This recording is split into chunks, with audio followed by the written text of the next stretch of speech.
Hello and welcome in once again to the most accurate podcast here at 4for4 Fantasy Football on a brisk Friday morning in late November. It is football season. I know it's been football season for a while, but now it's football season. I am Matt Okada. I'm here with John Paulson. John, as Southern Californians currently, we don't know about what happened last night or the season that is arriving, but as a Packers fan, I don't know your history. Does this take you back to olden days or something? Well, I think, winter is finally here when you watch a snow game. I mean, I think once the snow games hit, we got Thanksgiving coming up, Christmas coming up, like we're in the meat of it. And you turn on the game and it's hard to see the players. Yeah. There were some points in that game where I don't know how refs saw field goals going through the uprights. It was absolutely pure white. But a pretty fun one, honestly, all things considered, as far as Thursday Night Football divisional games in bad weather go. It was a good game. And the Browns and Jameis Winston have apparently just become AFC North killers because they knocked off the Steelers 24-19 on a last-minute Nick Chubb touchdown. All things considered, I think we can take most of the passing game stats with a grain of salt here because of the weather. But worth noting, Nick Chubb had 20 carries, only had 59 yards, but also scored 2 goal line touchdowns. So it looks like his role is completely solidly entrenched. And obviously the Steelers are a very good defense. So even in the bad weather where he got a lot of carries, the lack of efficiencies, not too shocking. Rest of season, where do you think he falls for you? I'm just curious. I mean, I don't know that this game gives him a big boost. I mean, it's nice to get the touchdowns. I mean, I'm personally hurt that I didn't start him in Scott Fishbowl and instead started Cedric Tillman, who was popping as the number one receiver in the breakout receiver model. So maybe if we had a little bit better weather. Chubb's still a low-end RB2, high-end RB3. The running game is not going as well as it has in years past for the Browns in general, and I think he's probably, still working his way back from his injury. I would note that, I'm just looking at this box score, and the passing numbers aren't bad at all. And I checked in with Chris Allen before the game. He's my weather friend from Fantasy Life. He used to work at 4for4. Weather expert always pings me, or I ping him about what's going on around the league in terms of weather. And he said like the snow rates looks bad on television, but it's really wasn't too bad in terms of the snowfall.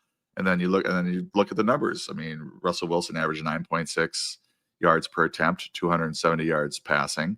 Jameis Winston 8.1 yards per attempt, 219 yards passing. Didn't get a touchdown, but he ran for one. And then what you're really looking for in these situations are the teams going to change what they do and, scale back their passing games in order to run the ball more. And you could maybe argue that they did, but I mean, Pittsburgh passing 29, rushing 34, Cleveland 27 pass attempts, 27 rush attempts, and 3 of those were by Jameis Winston. So they were even over 50% in terms of what they were intending to do throwing the ball. So let's just take that with a grain of salt as we move forward. Even though sometimes these games are really ugly on TV, the passing games work out okay. And Calvin Austin went for 78 yards. Pat Freiermuth went for 59. George Pickens had a quiet game with 48. Jerry Jeudy at 85. I think maybe Tillman would have had a better game. I mean, he might have had a decent game if he had not gotten concussed, but he had 2 for 28 on 4 targets before he got concussed. I mean, so there's some yards and touchdowns and stuff available. Also, a couple fumbles that we wouldn't have liked to see. One of those was from Tillman. Maybe that's more the effect of the weather even than the visibility was. Probably the biggest takeaway here, I mean, there's a couple decent ones. Jaylen Warren outrushed Najee Harris on 5 fewer carries and got the 3-yard touchdown run. So that's interesting. Maybe not ideal for Najee Harris managers, but Jaylen Warren remains a decent sleeper some weeks. He also had 3 catches for 19 yards on 5 targets.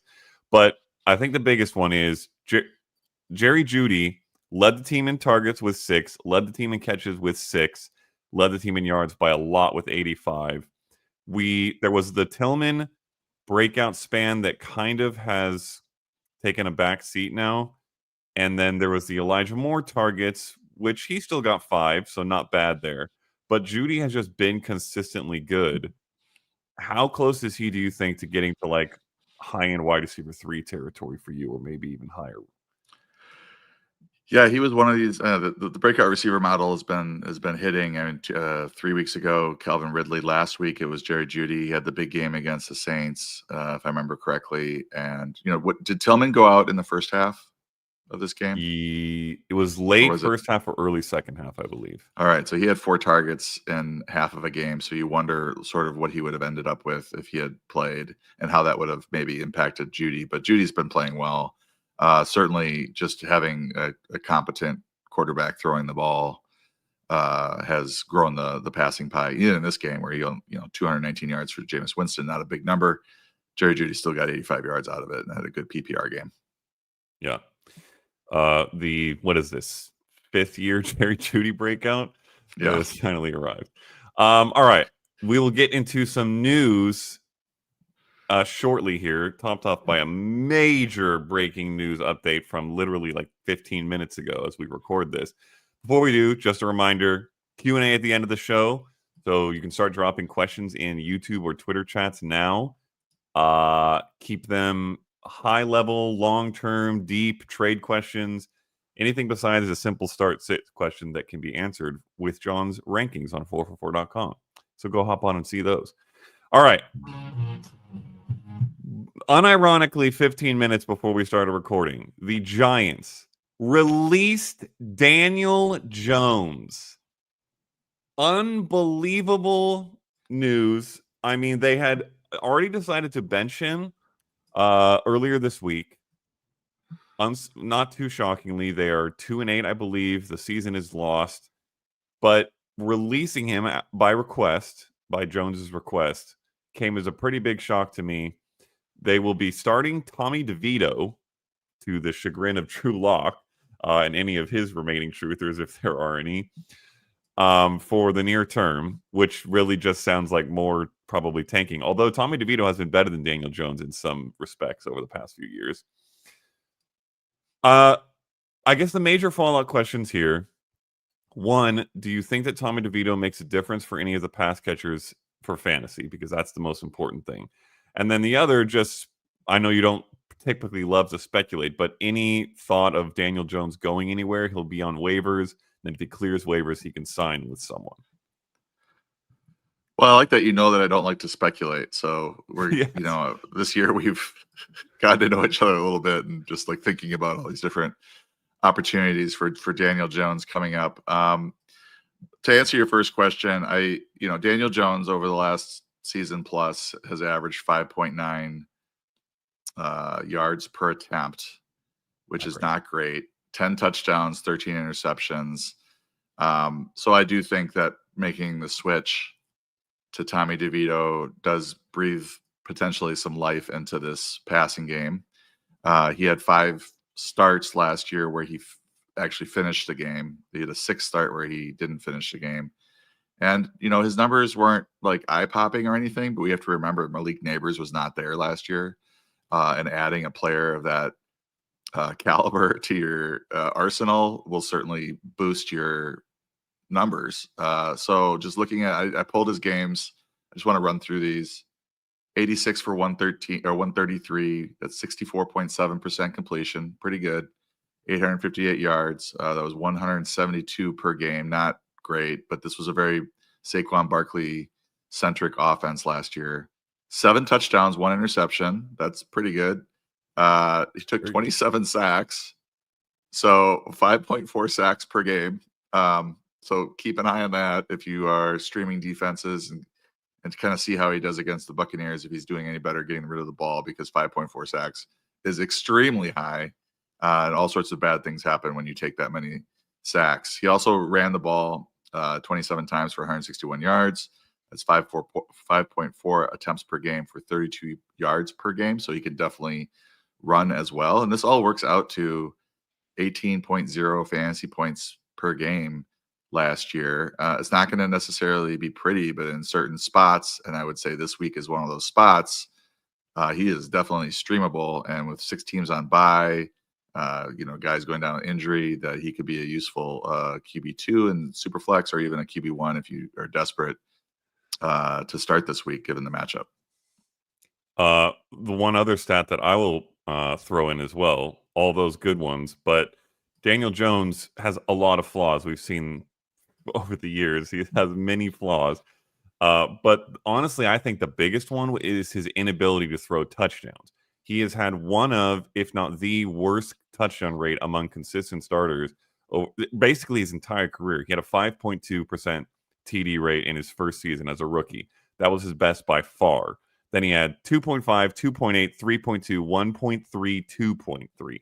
Those are atrocious touchdown rate numbers. And Tommy DeVito, in his admittedly limited sample size as a rookie, was at 4.5, which is basically like good league average, or maybe even a little better sometimes. So I think it goes underrated how completely awful Daniel Jones was at finding the end zone for whatever reason. And Tommy DeVito sliding in there, if he can maintain anything close to his numbers from last year, means maybe more touchdown passes to go around for the passing, for the receiving core, which is good for anybody there you're interested in starting. All right, wild stuff. Incidentally, the one team that has been thrown around as a name is the Cowboys to pick up Daniel Jones. That would be wild, and I don't even know if he'd be better than Cooper Rush, but that's a name that's been thrown out there speculatively. We'll see. We'll probably know within the next week or two if anybody's interested in grabbing him. On to more maybe exciting news. Isaiah Pacheco has been limited to start the week in terms of practice, but he is expected to be healthy enough to return this Sunday. TBD for sure whether he does, and more particularly what the split will look like if he does with Kareem Hunt. But pending any big changes to the trajectory today or tomorrow, again, keep an eye on the final injury report as always, it looks like Isaiah Pacheco will be back. So the question here is, obviously the big question here is, how quickly does he ramp back up into not just Chiefs RB1, but elite fantasy RB1? We saw Christian McCaffrey come back from the long absence and just immediately jump back into the top role despite his backups being productive in his absence. Is it something like that, or do we think that it's more of a slow ramp or even split with Hunt for a while? Yeah, I mean, I think with McCaffrey, I was expecting a slower ramp up process, or maybe not even a ramp up process, but Jordan Mason being involved, because he has run really well. Like, why are we not giving him 5 to 10 carries and taking some of the load off of McCaffrey? But they don't seem to care. So, full bore McCaffrey RB1 season, apparently. Pacheco I'm watching it. His limited the last 2 days. I would like to see, if I were to roll him out as a starter, I would like to see a full practice today. And there are going to be some people that need to start him, given the 6 teams on bye. It is also a fantastic matchup against the Panthers, who are 32nd, last in the league in running back adjusted fantasy points allowed. If he's limited again and questionable heading into this game, and then then he's active, I would expect him to be in a 50-50 timeshare at best with Kareem Hunt. I think Kareem Hunt is still very startable. I actually had Pacheco at about 21, RB21 yesterday, but just given the limited practices and just kind of sketchiness about his return this week, it just seems to me like this is going to be at least one more week of Kareem Hunt leading this backfield. And he can do a good job against the Panthers, given the matchup. So, I think you look at what Kareem Hunt has done. He's been a good fantasy running back, but in the real world, I think it's like 3.7 yards per carry. I mean, that's not good. So I'm sure they're looking for more out of the running game, and perhaps Hunt will be mixed in with Samaje Perine and Pacheco in a lead role, but he probably needs a couple weeks to get back to that level. And it also depends on how he looks and how he's running. I mean, if he comes back and averaging 3 yards per carry, there's no necessary, it's not necessary for them to really ramp him up super quickly. But if he comes back with, he runs really hard and he comes back and breaks a couple runs, then that's definitely been something that's been lacking from the Chiefs running game since Hunt's been in there. Yeah, Hunt making his hay for fantasy primarily off short touchdowns, but doesn't have near the explosiveness that Pacheco does. So I think they'd be happy to have that back. A lot of speculative chatter from people at various times about, oh, well, they're 9-1. They don't need to rush him back. They'll be fine. They're making the playoffs. They're probably going to be the first seed. I have expressed my disagreement with that outlook. I think that you need to get players up to NFL and game speed ASAP, and that they will tend to struggle down the stretch if they don't. So I think they will want to get him involved. I think that's what we saw with CMC. There's also something to be said for Shanahan having said, we want our best player to touch the ball a lot, which is simply the case for CMC. And true, despite how good Mason was, he's not the best player. CMC is. And I think that's maybe more the case here, given that Hunt doesn't have the efficiency that Pacheco does. So I'm hoping he plays because I like to start him in the Scott Fishbowl, where I've been waiting on him all year. But we will see. Keep an eye on those reports. Like John said, if it's limited, questionable, it lowers the excitement a little bit. Similar news for Jonathan Brooks. He is expected to make his debut in that same game. So that will be fun if we get both those guys back. This one, though, is much different situation. We've talked about it a good amount over the past couple of weeks, so we don't need to hammer it too much. Chuba Hubbard paid. Chuba Hubbard playing extremely well. He feels like the starter, at least on the initial return for Brooks. But we'll keep an eye on how the carries split, how much Brooks is involved, how he looks. Again, if he plays super well, he might play his way into a decent role. Anything to add there, or just kind of same sort of wait and see thing that we've been saying for a few weeks now? Yeah, I mean, it's flipped a little bit because KC is first in adjusted fantasy points allowed to running back. So you're not barely starting Hubbard, but you're not confident that he's going to have a big game against KC. And you definitely don't want to start Brooks in this situation. I would just, from a rest of season standpoint, expect Chuba Hubbard to lead the backfield if things are going the way they have gone for him year to date. But because the Miles Sanders injury has now opened up a nice role for Brooks potentially. Like he could have a Miles Sanders plus role, but I still think Hubbard is going to be the lead back here rest of season. Just out of curiosity, a question to gauge the temperature on matchup importance. Would you go, if Pacheco plays and Brooks plays, would you go Hunt and Pacheco over Hubbard? No, I've got Hubbard at 19. I mean, I've got him expected 20 carries in this game, but very inefficient, 63 yards right now and a couple catches. So I think if Pacheco plays and is limited today and questionable, I would go Hunt and Hubbard, and then just kind of let Pacheco play out. I don't like playing two backs from the same backfield, even in a great matchup like that. Yeah. All right. And then last bit of news here. Sean Payton was quoted this week on the Broncos running back usage. Quote, "We'll figure it out each week, though, and kind of plan accordingly." End quote. So this is not what we wanted to hear after the last few weeks of confusing, complicated, and unpredictable usage for the Denver backs, primarily Javonte Williams and Audric Estime. There's been all kinds of chatter about a couple weeks ago. We were literally dropping Javonte to pick up Estime after his big week. And then just a week later, we're dropping Estime to pick Javonte back up. So what is your approach to this situation currently? Is it like start none of them and continue waiting and seeing? Do you have a guy you prefer, or is it just a shot situation? I mean, my favorite thing to do is not have any of these guys on my roster.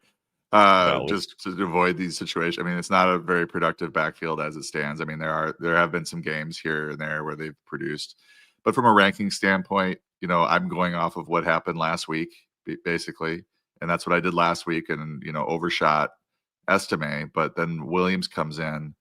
He outplayed Estime. So 13 touches, 87 total yards, touchdown. It was one of his best games of the season. I would not expect them to come back this week and hand the keys back over to Estime. Now, they might give them each a series, and then whoever's doing a little better ends up, leading the backfield the rest of the game. But to me, Williams did what he had to do last week to earn the starting job, and probably should see 2 of the first 3 series or 3 of the first 4. And he's got a nice matchup against Vegas. They're 25th in adjusted fantasy points allowed to the position, yielding an average of 133 total yards, 1.1 touchdowns per game. So he's a sneaky start for me. It's not confident, but and again, with the bipocalypse upon us, there's going to be some managers out there that need to start Williams, and I'm sure there's a few that have to start Estime as well.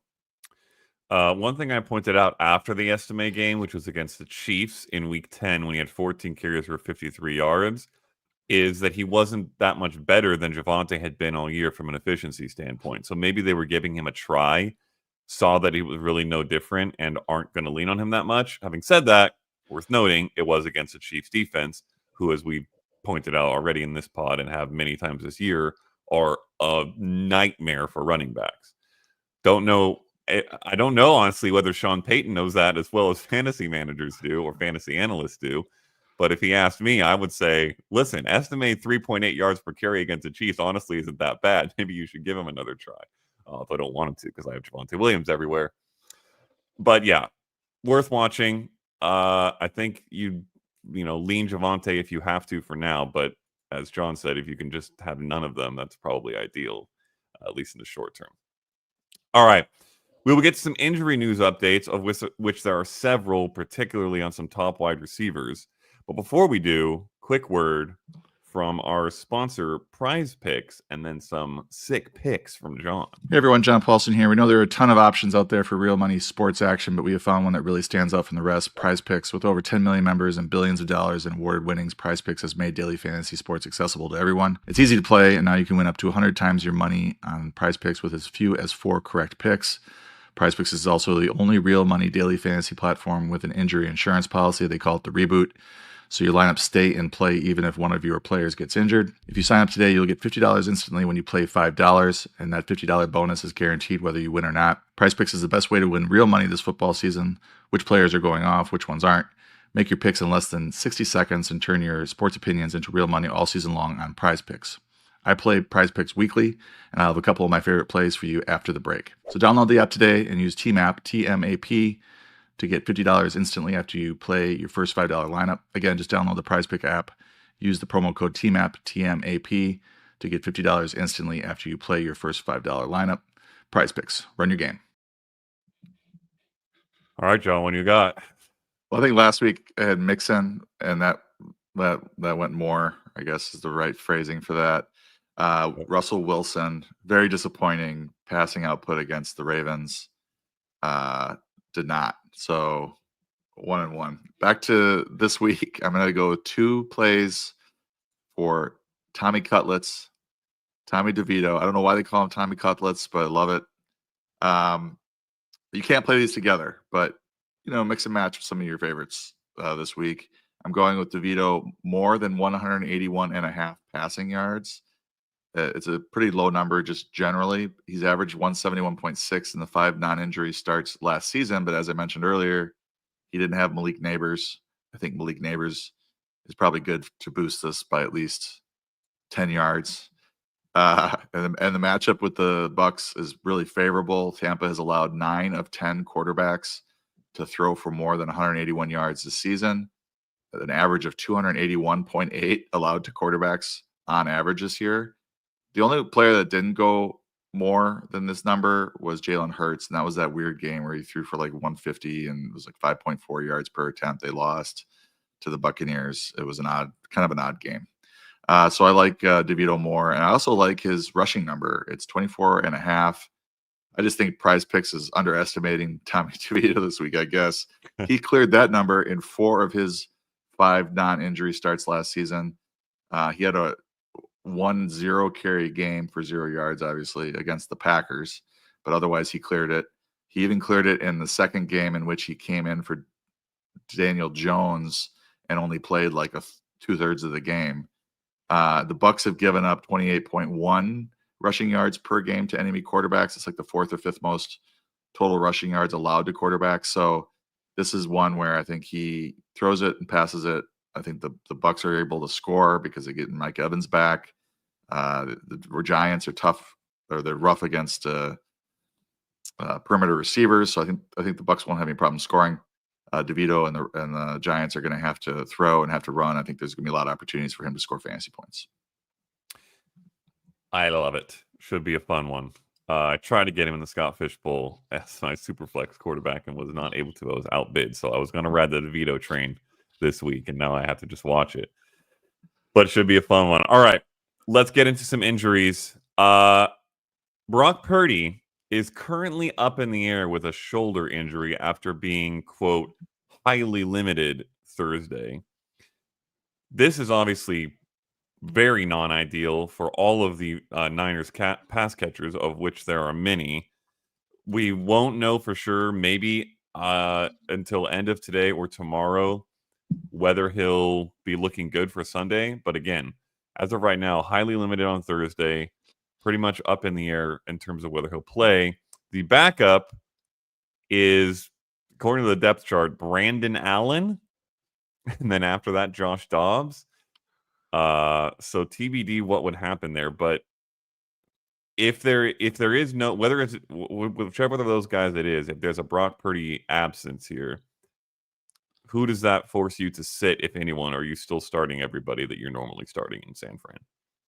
Well, yeah, I was talking about this with Connor Allen, and I'm like, who is Brandon Allen? I've like memory hold his career, but he was the Cincinnati backup. He has 263 career pass attempts. And I think the one, like, nothing special here, 6.1 yards per attempt, 10 touchdowns, 6 interceptions. Like, this is all just like capable, competent quarterback play. And the one caveat there, I mean, with 56.7% accuracy, completion percentage. So that's rough.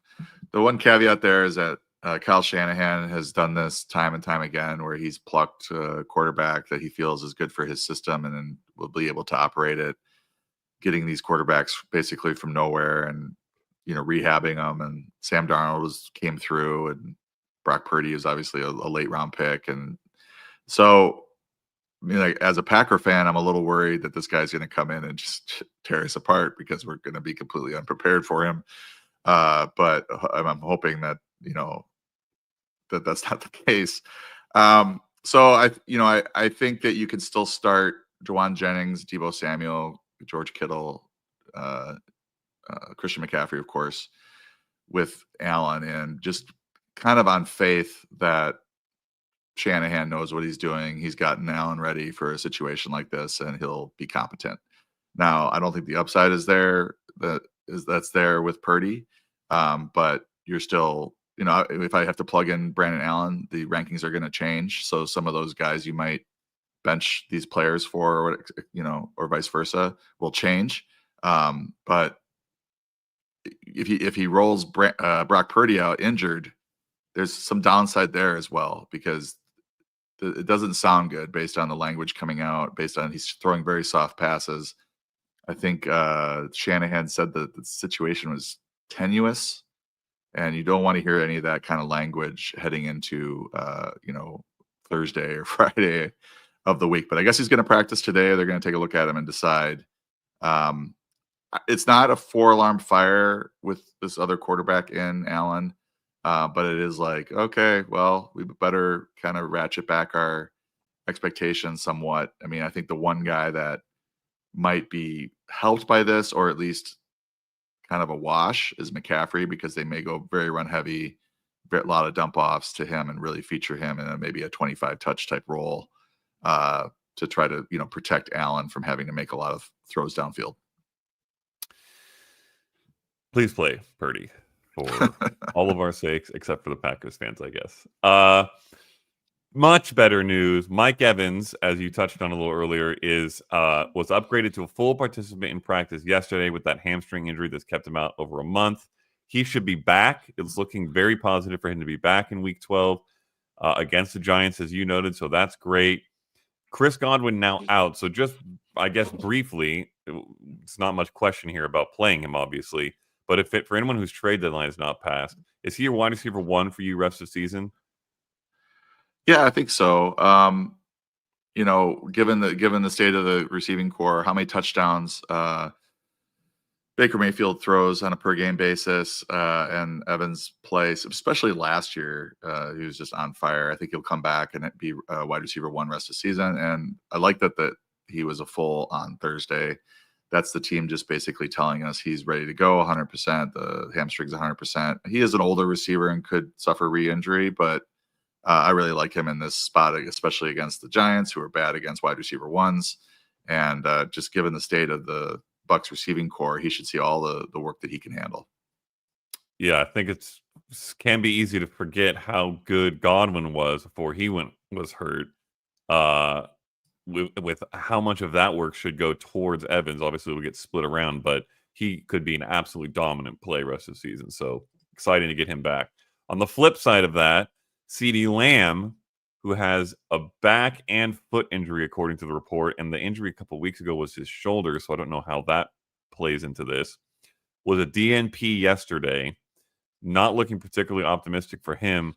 And I think maybe the bigger question here is, with Dak out, with the Cowboys season looking pretty much shot, do you think there's any concerns for a full shutdown for Lamb at any point? What's your take on him this week and rest of the season?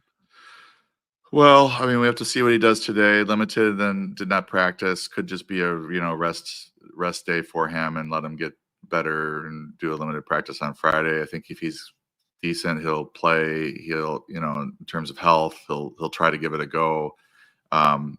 Obviously, he's seen a lot of targets with Cooper Rush at quarterback.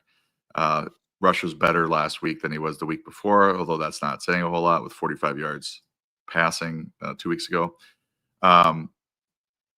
So CeeDee Lamb is just a super talented guy with a bad quarterback on a bad team now and a kind of a bad offense. And, he should be an 8 to 12 target per game type guy. So he's not going to be necessarily ranked as a wide receiver 1 rest of season or in any given week, but he's certainly be better than some of your wide receiver 2 options or wide receiver 3 options, just given that target floor that he has. Devontae Smith is a DNP twice now, Wednesday and Thursday, with a hamstring injury. It looks like he's at legitimate danger of missing week 12. I think the big question here is Dallas Goedert. He would probably be the biggest beneficiary. How much does he jump for you? Does he become a must-start tight end if Devontae Smith is out? Yeah, the music to my Scott Fishbowl roster ears. I need a big game out of Goddard after the Tillman disaster. I just pulled it up here. He was Devonta Smith, he was not at Friday practice. So this is looking unlikely that he'll play. And the last they saw him, I was also kind of digging into the injury. He was seen limping off at the end of the game, so he wasn't even able to walk normal on it. So I think he's probably going to miss this week. AJ Brown, dial him up. Dallas Goedert, dial him up. After that, it's pretty dicey in the passing game there in terms of trusting anyone. Be a lot of Barkley, Goddard, and AJ Brown, I reckon. And as far as Devonta, it's probably better that we not trying to play through a sore hamstring and you're playing 2 snaps or something. So just roll out your better option and be thankful that at least there's some clarity here. I think he'll probably either be questionable and not play, or he just will be ruled out today. Yeah, 3 DNPs is very, very pessimistic. So I would not keep your hopes up there. And then a couple just kind of lower end ones here. Adam Thielen, it looks like could be back this week from the hamstring injury that's kept him out for most of the season. No, I don't think anyone's really going to be excited to start him, but for anyone who is hoping for the Leggett, Xavier Leggett or Coker, Jalen Coker, I believe, dreams, are they dead with Thielen back, or do you think that his old man self is just nothing interesting and they might still look to the young guys? Or I have all 3 because both these young guys weren't even that good. Yeah, I have all 3 of these guys ranked as wide receiver 5s. Thielen at 55, Leggett at 56, Coker at 59. The passing pie, for Carolina is just not big enough to support more than one number 1 receiver, and we don't even know who that would be. From a career standpoint, it would be Thielen, but he's had a long layoff. We don't know what his snap count will be. Leggett and Coker, I think, are decent dart throws. They're all three of them are decent dart throws, but you really need to be ready for a one catch for 7-yard type game if you're gonna roll the dice on one of these guys. KC is not a terrible matchup for receivers, but they're not good either. And Bryce Young, while he's looked better after coming back from this little reset layoff that he's had, certainly isn't throwing for 300 and 2 touchdowns every week. So I'm pretty pessimistic about the passing game in general. Even last year when Adam Thielen had that great start, he started to fall off, which is often the case when you're 30, I don't know what he is, 2-3 years old now. And then last little thing, Alexander Mattison and Zamir White both look highly questionable to play on Sunday after not practicing. This is for the deep league people or the desperate streamers, but Amir Abdullah and/or Dylan Laube, who I believe has had 1 touch this season that he fumbled and then has been scratched since. Any interest in playing these guys against the Broncos if both these guys sit? One of these two, I suppose. Yeah, this is a tale maybe as old as time, but I did pick up Amir Abdullah and Scott Fishbowl just in case I needed a 10-touch start. The who are they playing? Vegas? The Broncos. They're up there in terms of number. Yes, the Broncos. They're top 3, I think, in receptions allowed to running backs, which does make maybe Abdullah a little bit interesting to me. But yes, looking at the season. Okay, so I think some people like dynasty guys, Debbie guys, they just are immediately pivoting to Laube because they haven't really seen him. They're excited about a new player, and they think, oh yeah, he's going to come in and have a huge role. There was a report that he might have a big role, but that doesn't mean anything when he's only got 1 touch on the year. I mean, he could have 5 touches, and it's 5 times the number of touches he's had all year. So, the touch count is, or the rush count is 17-1 in favor of Abdullah. The receiving count is 17-0 in favor. So the total touch count is 34-1 in favor of Abdullah. There might be reasons for that. There might be reasons. Oh yeah, well we'll give Laube half the touches or something. But to me, if you're going to have to start one of these two, I would go with the veteran Abdullah. It might backfire, but he's got 82 yards rushing and a touchdown on 17 carries. That's pretty impressive. He's always been a pretty good receiver, 76 yards receiving on 17 receptions. I would expect him to see 60-70% of the workload with Laube. They don't trust him. They don't barely know him. So I would expect him to be in a back, in a change of pace role, and it could work out in his favor, and he breaks a run, early, and Abdullah gets dinged up or doesn't look particularly good, and Laube ends up with a good game. But I would think that would be in the minority of simulations if you were to run this 1,000 times. I think it's a bad running game. It's a good defense. You don't want to be in the position to start a Vegas running back against the Broncos.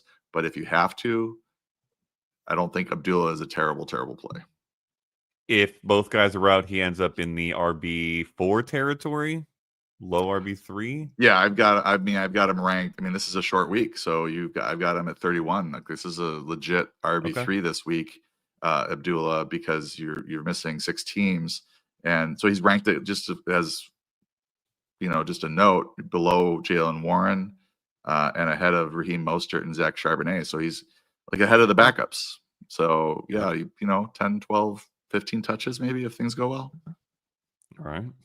That's flexible in some leagues. Mm-hmm. Okay. Let's get into the matchups, starting with the key ones. Game of the week, Ravens at Chargers. This is Monday Night Football. It should be an incredibly good game. Fingers crossed. Over-unders at 50.5. We've talked about the Ravens pass funnel all year. It should be very interesting against the Chargers team that, at least for the first half of the season, was very intent on running the football a lot. They have started to open up the air attack recently. Justin Herbert's gotten much better. He looks amazing. So, Ravens 29th in adjusted fantasy points allowed to quarterbacks, 32nd to wide receivers. They're also just 14th versus running backs and 20th versus tight ends. So all things considered, this is a defense that you are happy to play any position against. And then on the Chargers side of the ball, they are quite strong against running backs and tight ends. You're not ever sitting Derrick Henry, but this makes it maybe a little more interesting for Mark Andrews, who's been very up and down.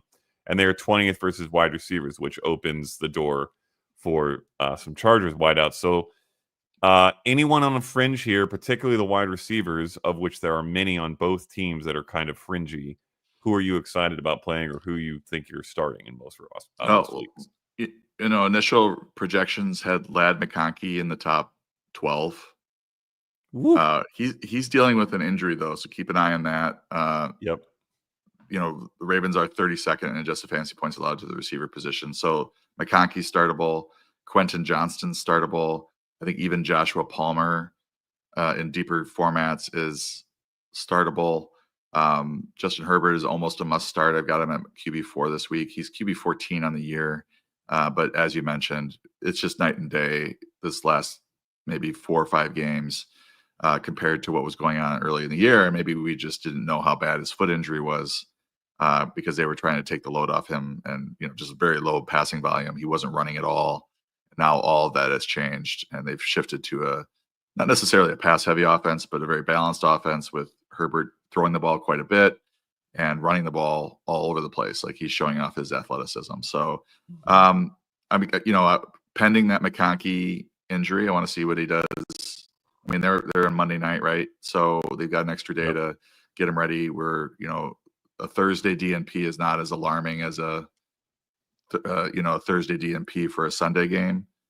So we'll see what happens, and then also keep an eye on that Saturday too. We'll have more knowledge on that. But if he's out or something, can't play, then Johnston and Palmer move up a spot and are both pretty appealing sneaky starts. As for the Ravens, Zay Flowers is really your only pass catcher that you're starting with any sort of confidence, especially with Isaiah Likely back. If he were out, I'd feel a lot better about Mark Andrews because he'd be playing 70-80% of the snaps as opposed to 45-50 or 45-60. He's still startable, but just not as appealing. And then obviously Lamar Jackson is a must start every week. Derrick Henry's a must start every week. Not worried about them. So Flowers really is the only guy that stands out. I mean, Bateman has played pretty well. And they also have Deontay Johnson, who's just not involved. But Nelson Aguilar has been dinged up this week as well, so he might have a chance to play some wide receiver 3 snaps this week, unless there's something going on between him and the team that we don't know about. Should be a very exciting one, especially if Ladd McConkey is healthy. Let's cross our fingers for that. Fade of the week, we'll go with Vikings Bears this week, particularly after a sort of recent downturn for Sam Darnold and the Vikings offense not being quite what it was at the start of the year. 39.5 point over-under. The Bears are 4th in AFPA against quarterbacks, 8th against wide receivers, which with Darnold's recent performances, he was looking like a near must start there at the beginning of the year. Maybe feels more like a must bench here. And then with the Bears also being good against wide receivers, you're never sitting Justin Jefferson, but does Jordan Addison become a fringe player at best? And then on the Vikings side, 2nd versus running backs, which makes it much tougher to figure out what to do with DeAndre Swift if he's healthy, which he's not 100% necessarily. Keep an eye on that situation. And Roschon Johnson if he's out. But 28th versus wide receivers, which means you've got the Bears trio, very interesting, but which guys? They have been really struggling lately to be consistent. So a lot of question mark fringe plays here. What's your take generally? I would disagree a bit with Darnold. I don't think that he is a must bench. If you look at his game log, it hasn't been necessarily as great. I mean, he had the Jacksonville game where he just completely fell on his face, and it was a great matchup. Terrible. 241. Yeah. I mean, I think people are maybe a little scarred by that, and I don't blame you. 241 yards passing, 3 interceptions, 28 yards rushing, no touchdowns against literally the best matchup in the league. However, he came back against Tennessee. Tennessee has averaged the fewest passing yards allowed per game. Threw for 246, 2 touchdowns, ran for a touchdown. I think he had a fumble, but he had 18 yards rushing as well. So I'm not as down on the Vikings quarterback or passing offense as maybe some others are, but this is not necessarily a good matchup. Thankfully, the weather is going to cooperate. It looks like I just pulled up the weather. It's not bad. There's a chance for some rain, but it's only like 9-10%. The wind is like 8 miles per hour, so nothing alarming there at all. And so I think, Justin Jefferson's obviously startable. You're kind of tempering your expectations a little bit because the Bears defense is good. The Bears offense has shown some life though, so this could be a little bit more high scoring if Caleb Williams can play and produce. Like he did well against the Packers last week, and they were getting the ball out of his hands faster. So I think his receivers, they're all still dicey because there's 3 of them, and I think that we knew that going into the year. Like, who's gonna we thought that DJ Moore would be the leader, and then it'd be kind of Keenan Allen or Odunze, but we were also thinking that Caleb Williams would be throwing for 240 to 260 yards a game, and that just hasn't been the case. So right now we're in a situation where like, oh, well, we don't know if Caleb Williams is going to have a good rest of season, passing pie. And then we're divvying it up between 3, 4 or 5 receivers if you count Swift and Cole Kmet. So they're all fringe wide receiver 3s for me right now. There's just nobody there that is a confident start. Odunze had the best game against the Packers, and it did seem like they were making more of an effort to get him the ball. And I think Keenan Allen is always a threat for 10, 15 points in PPR formats, as is DJ Moore. But I just think we have to temper expectations, outdoors with Caleb Williams, a quarterback right now. All right. A lot of tempered expectations for this game. Let's get into some positional matchups, and then we'll get to Q&A. So last few minutes to drop some questions in the chat if you have any. At quarterback, Bo Nix, who has been very good, gets the Raiders, who are 26. Obviously, Herbert is the top of this list, but we already talked about him. And then CJ Stroud, who has been quite disappointing for fantasy, I think would be the fair analysis there, gets the Titans, who are 25th. Not a lot of pass yards allowed, as you mentioned, but Darnold just had a good game against them, and in AFPA overall, they've actually not been bad. Bo Nix, I'm curious how you have him ranked. He feels like very nearly a must start in most leagues. Stroud maybe a little more fringe. Who are you streaming him over, if anybody? Yeah, would you say Bo Nix is the nicest surprise at quarterback this year? He'd have to be, right? Yes. Yeah. Unless I'm missing somebody that. Herbert's maybe getting into that category because we thought he'd be nothing in the Harbaugh system, but Bo Nix is a rookie who we had far less expectations of as a player than Herbert, and he's been he looks like maybe the next quarterback behind the Elite Four, and he has good matchups the rest of the season too. And he runs the ball.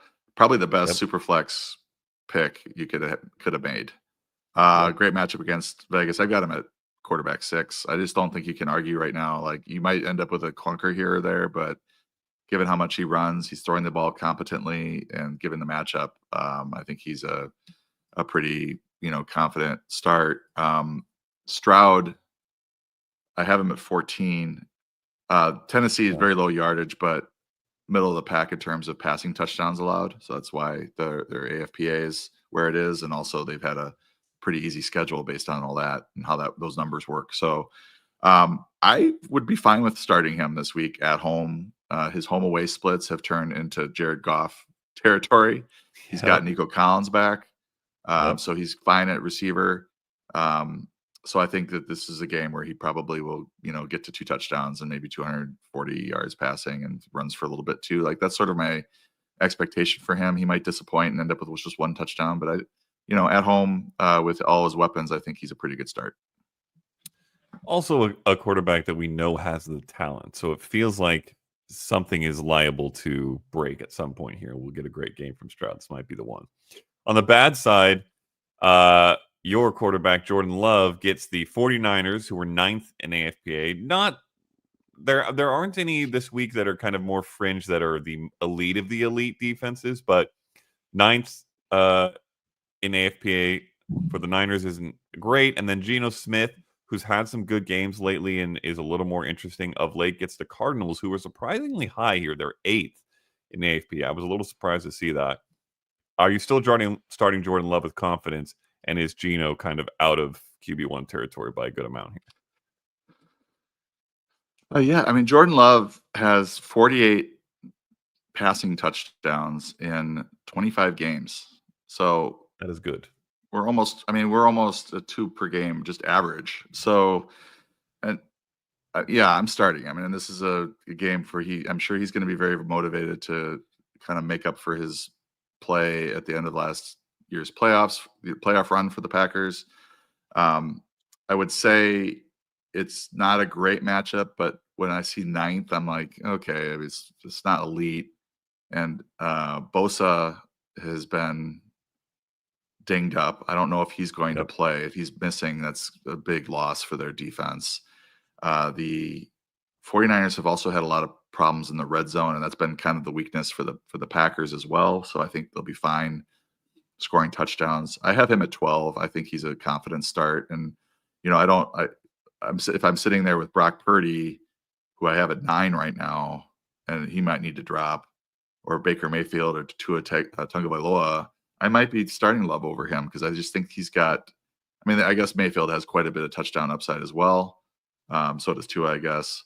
But this is a big game for the Packers. I would expect him to show up, and I would not be surprised if he had 2 or 3 passing touchdowns and a rushing touchdown in this one. Who was the other player? Geno Smith against the Cardinals.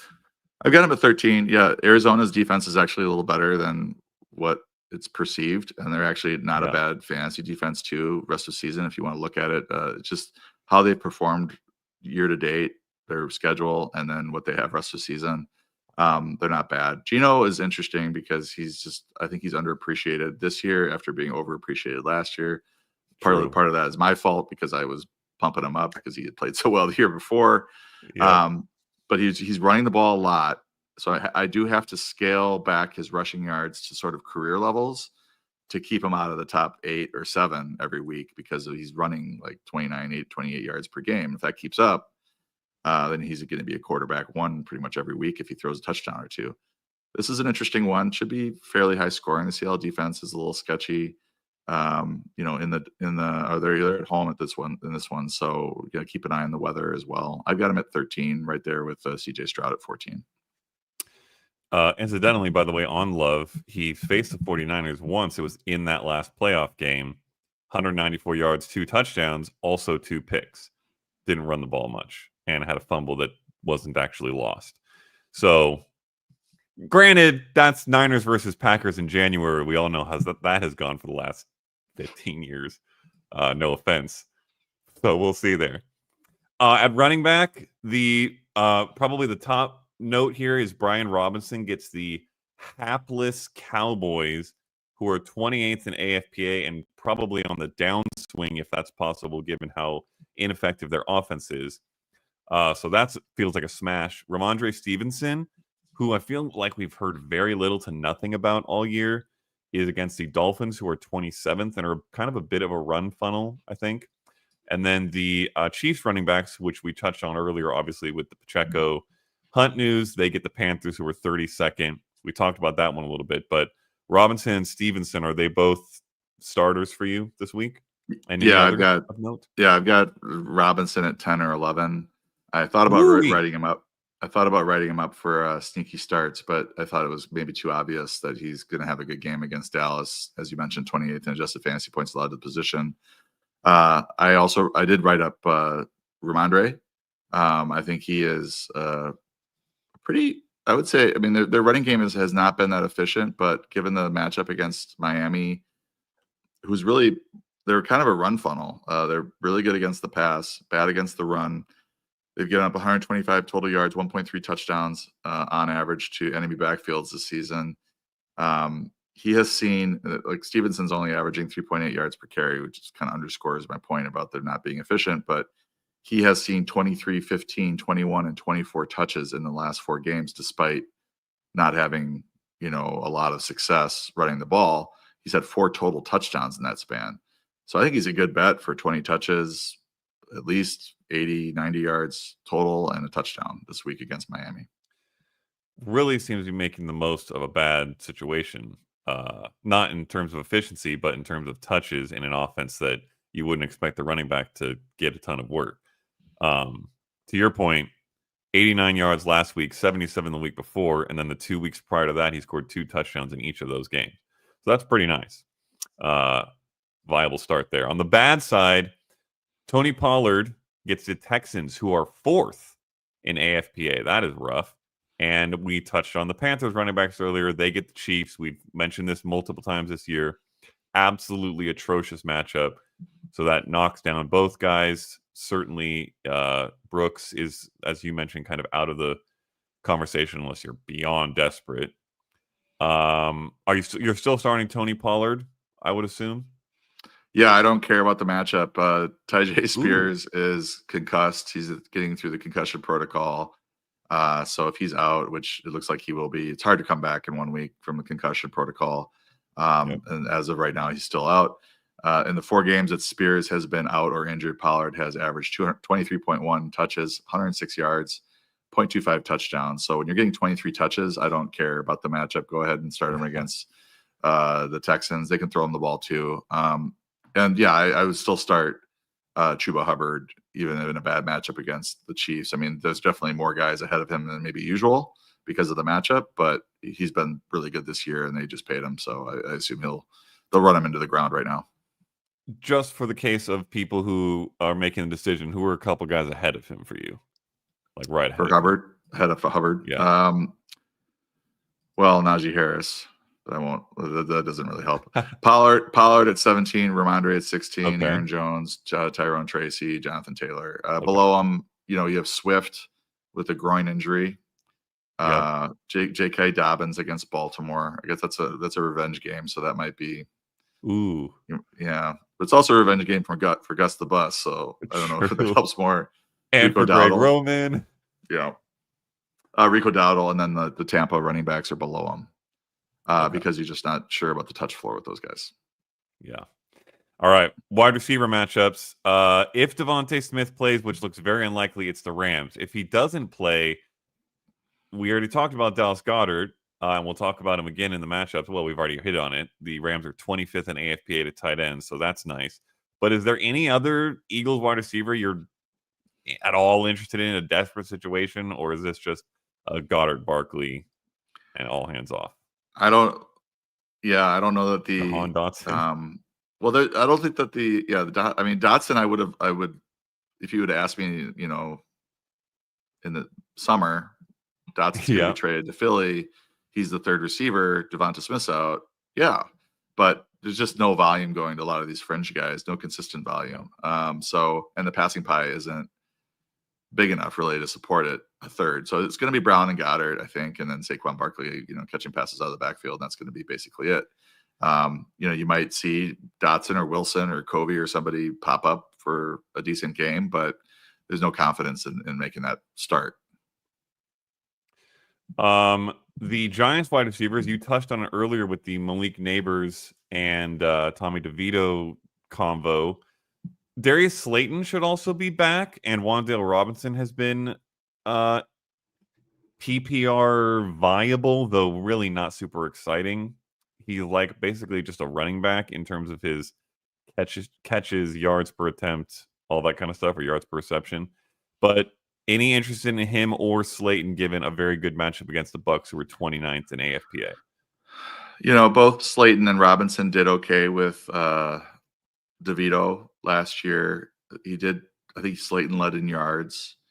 But with Neighbors there, we just don't know how this is going to shake out in terms of their target share. I think when you have 6 teams on bye, Robinson is viable in PPR formats. I mean, if DeVito throws for 220, it's very possible that Robinson will get you 6 for 60 or something, and who knows, maybe he gets a touchdown as well. Slayton they do have a rapport going back to last year, but I would expect Neighbors to be the focal point of this passing attack, given his talent and ability. Slayton is more of a dart throw, DFS, like cheap play type of a thing.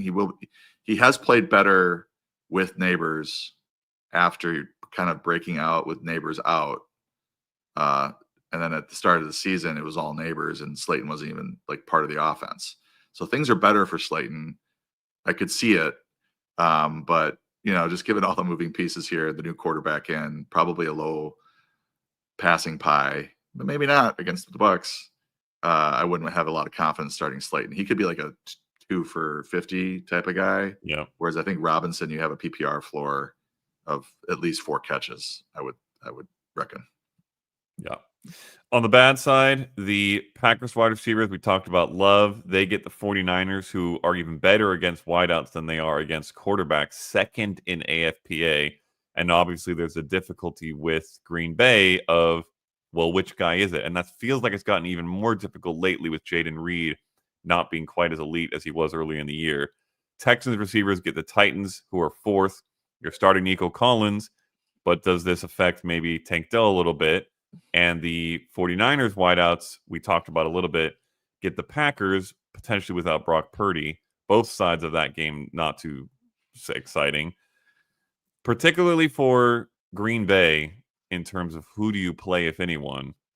What's your breakdown of these matchups or any others of importance?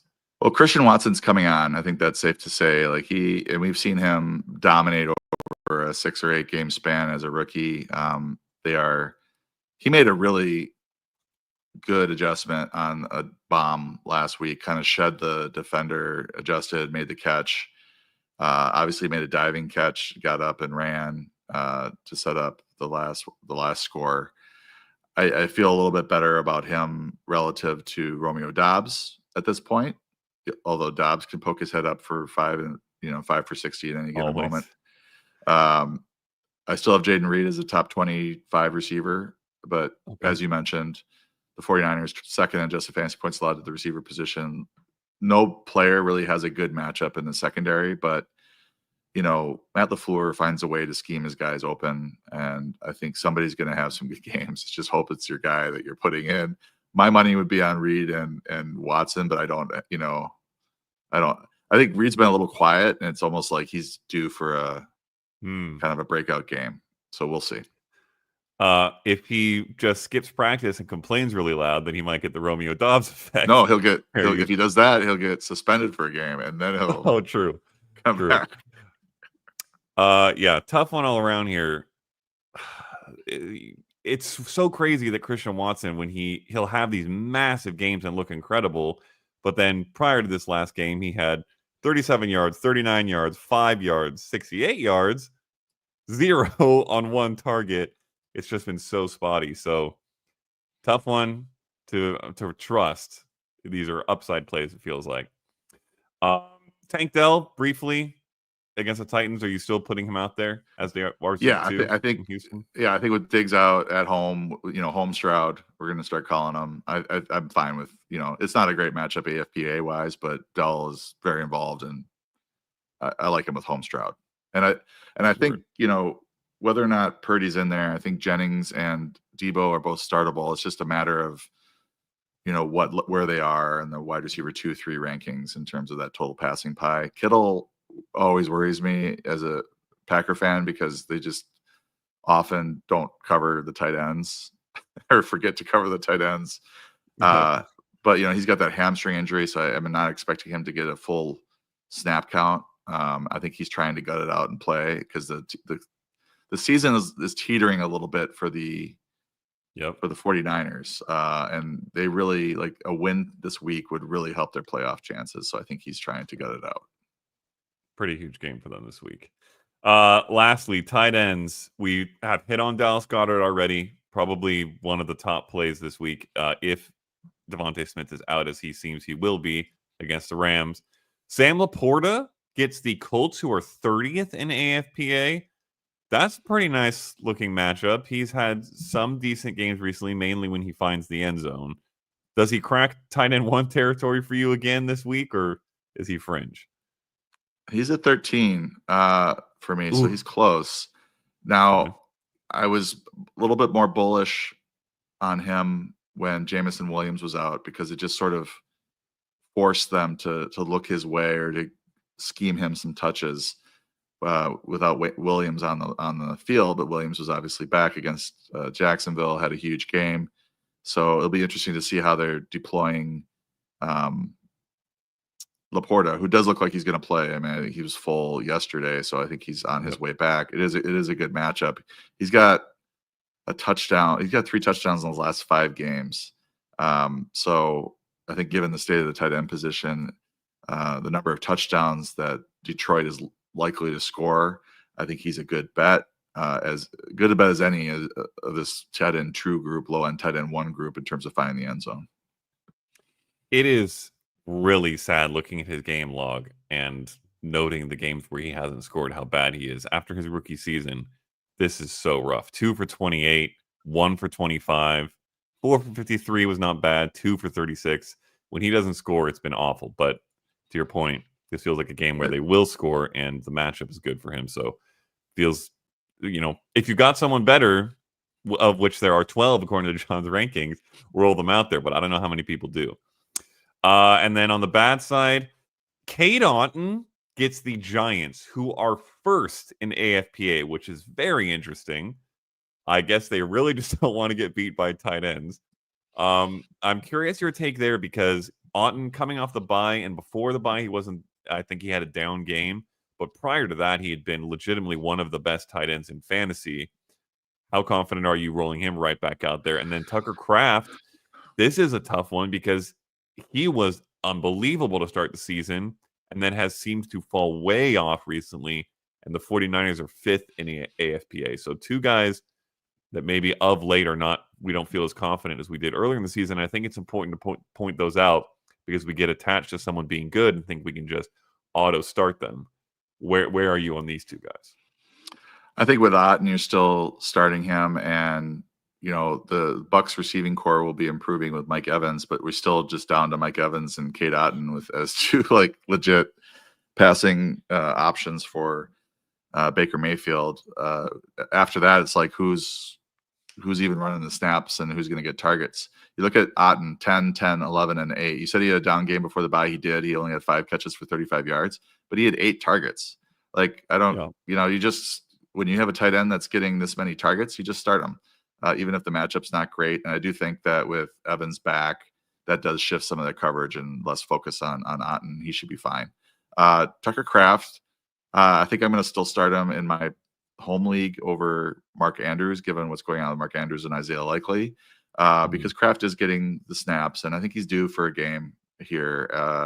I don't know that it's going to be a huge one, but when he was having his good run, he was coming up with 1 big play at least per game, and he's been quiet. So I think that maybe he's due for one. I hope so, because I liked him a lot earlier this year. All right, let's get to some Q&A. I think we can get through all of the non-simply start or sit questions. Reminder, if you drop the start or sit question in here and we don't get to it, it's because you can go to 4for4.com and look at John's rankings and probably make the decision there pretty easily. All right, let's go with Sam Burks. 2 teams in my PPR league agreed to trade Alexander Mattison and Rome Odunze for DK Metcalf. Is this a fair trade? Is this collusion? One of the teams trading DK has 1 win the whole season. I do not think this is collusion. It might not be the best trade ever, but it's worth noting, and this is always should be the first glance when you're looking at these kinds of trades, particularly with teams that have a losing record. They probably don't have a lot of good starters, so they're probably looking at this like, I'm getting 2 starters. That's, of course, only if Alexander Mattison is healthy. It's worse if he's not. For 1 starter, admittedly a much better one. So this isn't a great trade, but I don't think it's collusion. Any disagreement there? I look at it, and this is fishy to me because Madison is injured. Now, if Madison were healthy, If he were healthy, then they could roll him out this week, and he and Odunze could maybe match what Metcalf is scoring. But the fact that Madison is out, we don't know how long. It doesn't look like a short-term injury. This is a little fishy to me. But I don't know. I don't know what the right thing to do is, because I don't like other owners being able to veto everything. I think it needs to be pretty obvious that something fishy is going on. This does smell of it because of the Madison injury. Yeah, I think that's my main concern is it doesn't look great, but is it obvious enough to be collusion? I don't think so, and I'm pretty anti-veto.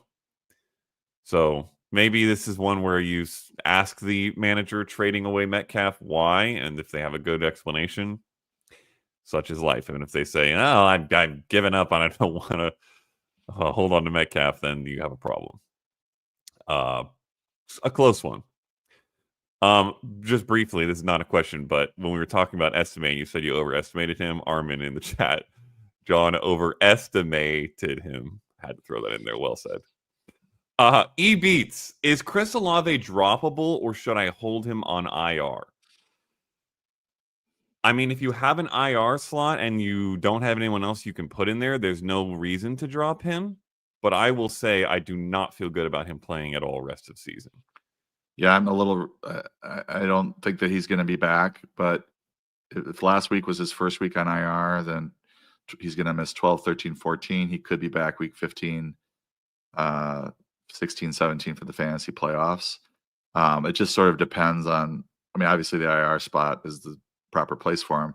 If you have to use a bench spot on him, it just sort of depends on who else is available and how much you want that player. Are they a better lottery ticket than, say, Olave coming back? Because that's sort of what you're looking. You're looking for maybe a 10, 15% chance that he plays again and is his normal self and can start for you.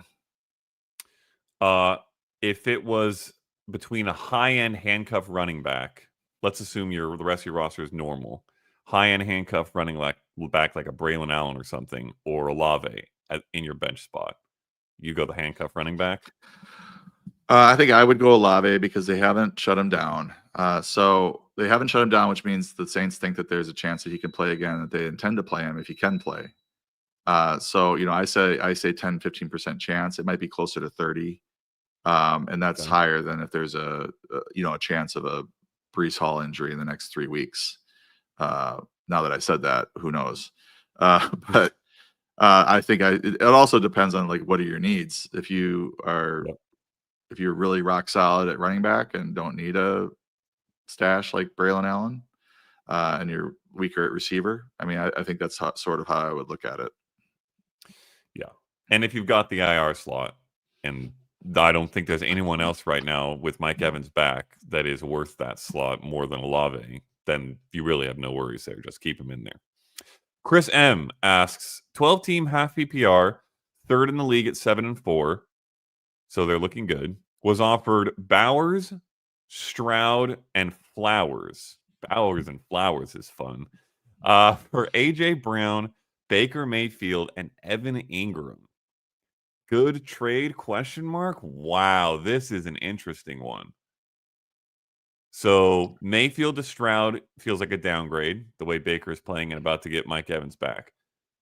Ingram to Bowers is a massive upgrade, in my opinion. Ingram has been, I think, worse than it seems. We think of Evan Ingram as a very solid fantasy tight end.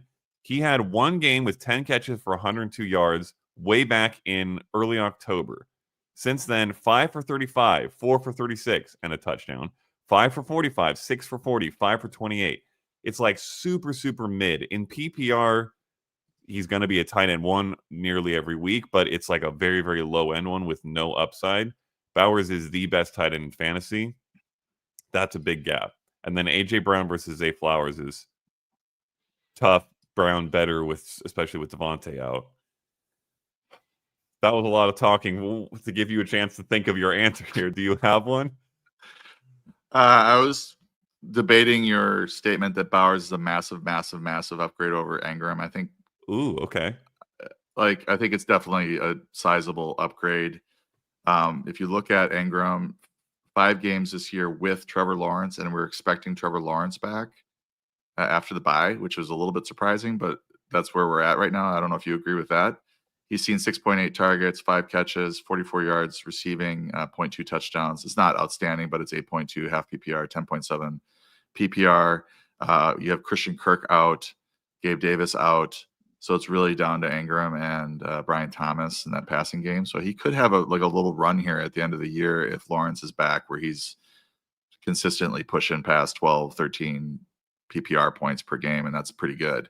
I'm worried about. I mean, I think it's a upgrade from Stroud, or your downgrade from Mayfield to Stroud, and then I think the AJ Brown to Flowers could be disastrous if Devontae Smith's hamstring injury lingers 3-4 weeks.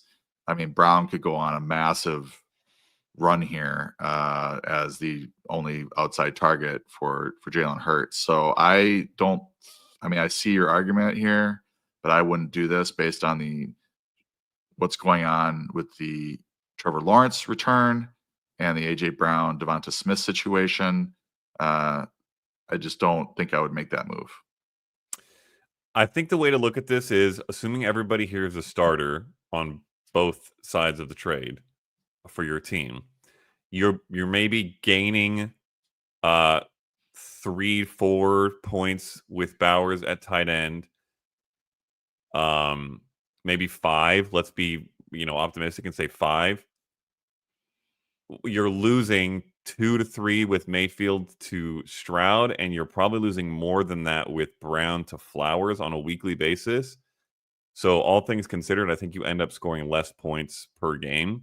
Despite the fact that I'd much rather have Bowers, I think I agree, particularly with the Devontae injury. I don't think I would take this trade.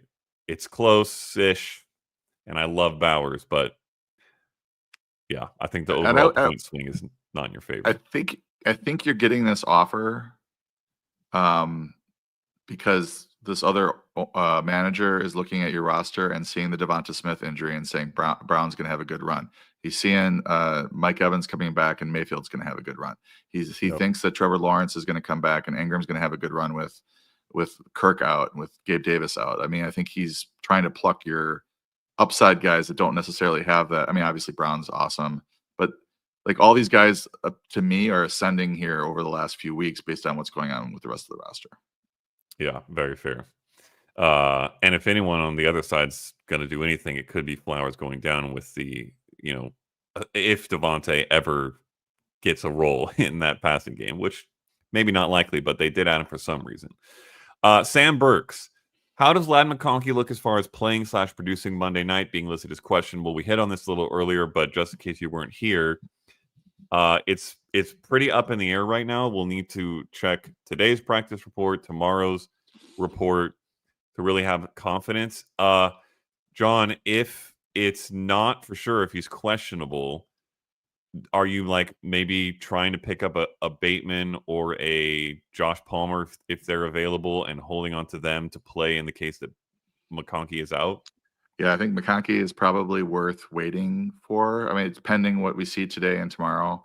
This is just a tough situation because the Chargers, are a West Coast team. They practice late. We don't have the Friday information yet. They're also playing Monday night, so everything's back a day. But we should have all this information Saturday, have a much clearer view as to where he's at. But right now, I probably would prepare for a pivot. And I think Bateman, in a vacuum might be a better play than Palmer. But I think that if McConkey's out, then Palmer is going to move up. Not significantly, but he's going to be ahead of Bateman for me. Palmer was one of my favorite sleepers heading into the year.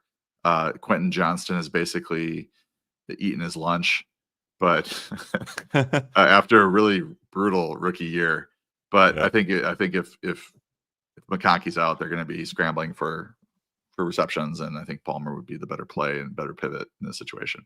I wouldn't be panicking right now with McConkey. I believe he finished the game last week, and given the fact that they play on Monday, I'm not worried about a DNP on Thursday. If it's Friday as well, I start to get a little concerned, and obviously Saturday is the key day for him. Yeah, I think the upside of McConkey plus the optimism that we have right now is worth the risk of having to drop down to someone like, if Palmer's available, it may not even be that much of a drop. It's a John's point. So I think that's worth it. All right, let's make this last question from Red and Black. Having a hard time choosing a tight end rest of season in PPR. I have Taysom Hill, Evan Ingram, Cade Otton, and Sam Laporta in a WRT flex and need to cut 2 of these guys ideally, but it's so hard. Disley, who I'm high on, is also available. Man, you could just have every decent tight end in the league. Well, I think we hit on it a little earlier. Cade Otton is, I think, far and away the one here of this group. Would you disagree with that? Well, I would. Taysom Hill just had 75 fantasy points. And the Saint, I mean, I have Otton ahead of Hill, but it's not. I mean, they're at 5 and 6. I think you have to cut. I think you have to cut Ingram and Laporta if you want to do that. And I think that's the right thing to do. I mean, Otton should continue to see 8 to 10 targets. Mayfield Mayfield throws a lot of touchdowns, so I think that's a good marriage.